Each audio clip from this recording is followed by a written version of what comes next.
Olá, eu sou o Felipe Watanabe, repórter da Folha de São Paulo, e hoje estamos aqui para mais um episódio do Projeto Descobertas. Hoje conversaremos com o pesquisador Patrick Viana. Oi, Patrick, tudo bem? Tudo bem, Felipe.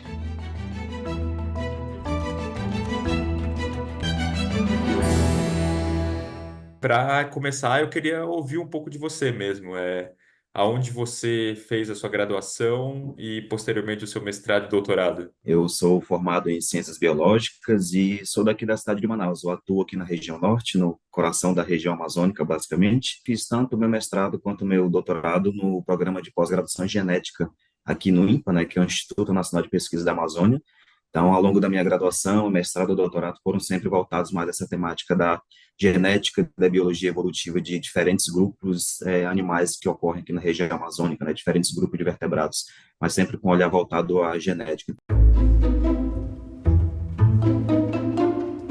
A gente tem várias sublinhas, várias sub-áreas dentro dessas linhas de pesquisa, né? A gente tem essas linhas maiores, biologia evolutiva, biogeografia, etc. E dentro dela nós temos diferentes linhas, que com uma delas é a qual tem atuado nos últimos anos, que é a citogenética e a citogenômica de vertebrados neotropicais, né? A citogenômica e a citogenética nada mais é do que o uso dos cromossomos, que a gente usa como ferramenta para investigar a biodiversidade. Então, basicamente, estuda os cromossomos de diferentes grupos animais para tentar responder perguntas dentro desses campos da biologia evolutiva, da biologia da conservação, da biogeografia, né? E você falou sobre diferentes grupos e diferentes espécies.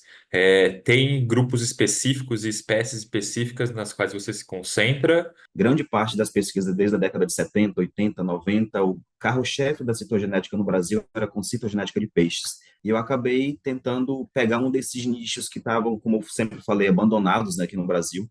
Então, basicamente, ressuscitei uma linha de pesquisa que estava abandonada desde a década de 70, que é a citogenômica, a citogenética da herpetofauna. A herpetofauna são os anfíbios, os répteis em geral, tartarugas, lagartos, as cobras, jacarés. Então, era um nicho que estava completamente abandonado. Aí, quando eu entrei na minha graduação, comecei a ler alguns artigos. Poxa, que grupo legal, por que não começar a minha trajetória com isso? Por que não investir e tentar investigar um pouco mais, especialmente com um olhar mais voltado à região amazônica, né?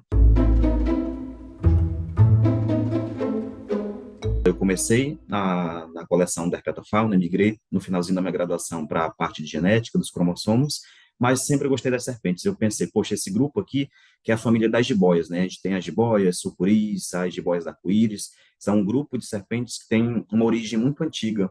E quando eu ingressei, consegui entrar no mestrado, eu acabei expandindo essas minhas pesquisas utilizando outras ferramentas da citogenética para tentar entender como que funciona a evolução desses cromossomos nessa família de serpentes, as jiboias, as sucuris, etc. Acabei agregando diferentes ferramentas ali dentro desse rol de ferramentas da biologia evolutiva para tentar entender o todo mesmo desses animais. E consegui discutir bastante coisa dentro dessa temática dos cromossomos nos animais, especialmente voltado à determinação do sexo e evolução de cromossomos sexuais, né? Como que esses animais determinam o sexo, qual a relação disso com outros grupos aqui na região amazônica. Quais podem ser, as conclusões em resumo do que você achou ali no mestrado? O que a gente vê é que esses animais, como eu falei anteriormente, eles possuem uma origem muito antiga, né? Só que, curiosamente, esses animais tiveram um boom de diversificação, ou seja, eles começaram a ter uma diversidade muito grande aqui na região amazônica muito recente.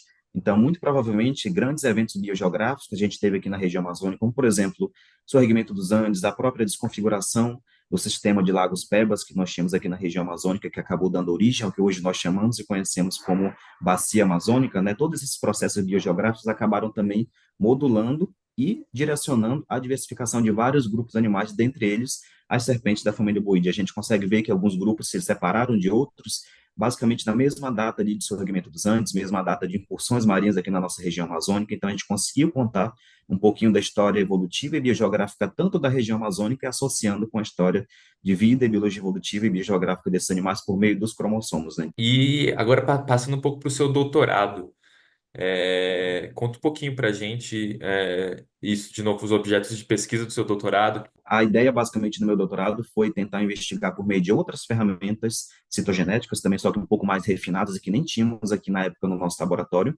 entender o contexto geral, mas para além da região amazônica. A minha ideia era tentar entender nessa abordagem mais intercontinental de como que funcionava essa determinação do sexo nesses animais e se realmente esse modo de determinar o sexo utilizando genes em cromossomos sexuais era realmente tão antigo quanto a própria origem da família boíde como um todo, né? Então, acabei indo, inclusive, fazer parte do meu doutorado no Instituto de Ecologia Aplicada, né, o Instituto for Applied Ecology da University of Canberra, que é a universidade da capital da Austrália, e tentar investigar um pouco melhor sobre essa evolução de genes, de cromossomos sexuais, como que muda isso, como que isso foi modulado ao longo desses milhares de anos de diversificação desses animais. Quais foram as conclusões a que você chegou no fim do seu doutorado? O que que você conseguiu encontrar ali? As principais conclusões que eu tive ao longo desses projetos de pesquisa como um todo, diria, não somente do meu doutorado, mas dessas pesquisas como um todo que eu tenho desenvolvido, é que a origem e evolução de cromossomos sexuais, não somente de serpentes, não somente de organismos amazônicos, mas de vertebrados de uma forma geral,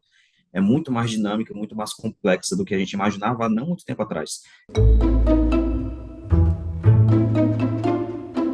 Isso que é o mais interessante que a gente tem tentado hoje em dia fazer aqui no nosso laboratório e nos projetos que a gente faz parte, é também levar essas informações de forma palpável para essas populações que dependem dessas informações, mas que não conseguem enxergar e entender como que funciona, para que a gente está fazendo tudo isso.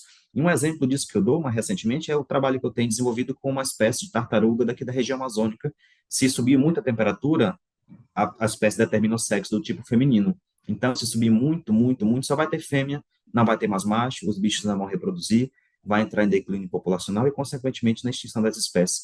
E a tartaruga da Amazônia é um dos animais símbolos e mais importantes aqui da nossa região, pois, além de um papel ecológico, biológico muito importante, ela representa um papel nutricional e social muito importante aqui na nossa região. Teve algum momento nesse meio de caminho de vida de pesquisador que você pensou em desistir? Sim, sim, sim, sem dúvida nenhuma. Logo após o meu doutorado, a gente teve a questão da pandemia também, nós tivemos questões muito complicadas de mudança de governo ao longo desses últimos anos, realmente ficamos uma situação muito obscura dentro da ciência que é feita aqui no Brasil, né? Então, realmente fiquei bem desestimulado e, de certa forma, me aposentei da vida acadêmica logo que eu defendi meu doutorado, né? Eu comecei a estudar para a carreira policial, acabei passando em alguns concursos tanto da Polícia Militar aqui do Estado, cargo proficial, mas, felizmente, essa oportunidade apareceu, alguns concursos começaram a abrir, tanto na escala estadual quanto na escala federal. Eu acabei me desaposentando da vida acadêmica, aí eu voltei no finalzinho de 2023, eu comecei a desenvolver esse novo projeto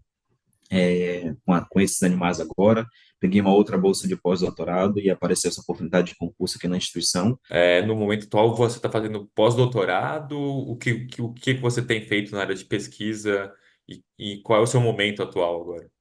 Defini meu doutorado em 2020, atualmente estou desenvolvendo um pós-doutorado com essas alterações climáticas, né? Como que diferentes grupos animais lidam e se conseguem lidar com essas alterações previstas para o futuro de acordo com as projeções do IPCC, né? Então, eu estou utilizando especialmente a tartaruga da Amazônia, que é um animal símbolo daqui da nossa região, mas também expandindo para outros grupos animais, como várias espécies de peixes, as serpentes também, outras espécies de tartaruga que determinam o sexo por meio de genes em cromossomos sexuais. Então, a temática que eu tenho atuado basicamente hoje em dia continua sendo a mesma linha de pesquisa, mas com diferentes grupos animais, expandindo cada vez mais e tentando agregar essas outras ferramentas que eu falei, análise de transcriptoma, análise de sequenciamento de genoma, com essas parcerias internacionais que a gente tem estabelecido aqui na instituição.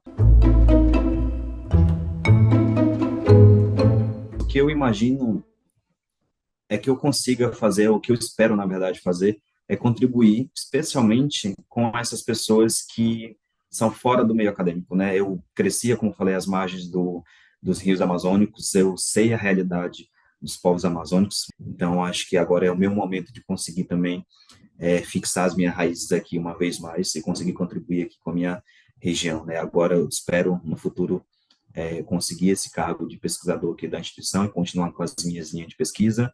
E, naturalmente, assim, a gente já, de certa forma, já é referência aqui na nossa região, no país, né, com essa temática de evolução de cromossomos sexuais em diferentes grupos animais. Nosso laboratório que já é referência, mas expande isso cada vez mais, voltados agora com essa questão da emergência climática da nossa região amazônica e com esse olhar mais amazônico e também para além dos campos da biologia evolutiva, como falei, voltado à questão mais social também, né? Então, é o que eu espero trabalhar e continuar trabalhando ao longo desses próximos anos aqui, orientando nos programas de pós-graduação que nós temos, contribuindo realmente com a ciência que a gente desenvolve aqui na região amazônica.